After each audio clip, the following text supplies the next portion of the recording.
ബാലേട്ടാ, ഒരമ്മയുടെ മുന്നിൽ വെച്ച് മകളോട് ചോദിക്കാൻ പാടില്ലാത്തതാണ്. എന്നാലും എന്താ ബാലേട്ടാ? ഞാൻ മൂലം നീ ഗർഭിണിയാണോ?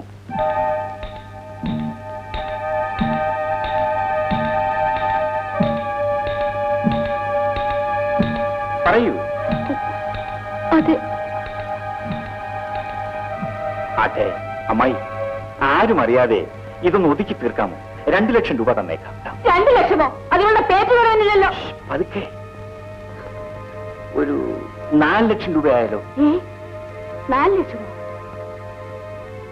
ശരി, രൂപ എന്റെ കൈ തരണം. അമ്മാവന്റെ കൈ കൊടുക്കാൻ പറ്റില്ല. അവളെ പെറ്റ് വളർത്തിയത് ഞാനാ.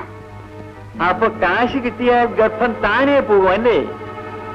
അമ്മായി, 2 വർഷം മുമ്പ് സന്താന നിയന്ത്രണത്തിന് വേണ്ടി ഓപ്പറേഷൻ ചെയ്തവനാണ് ഞാൻ.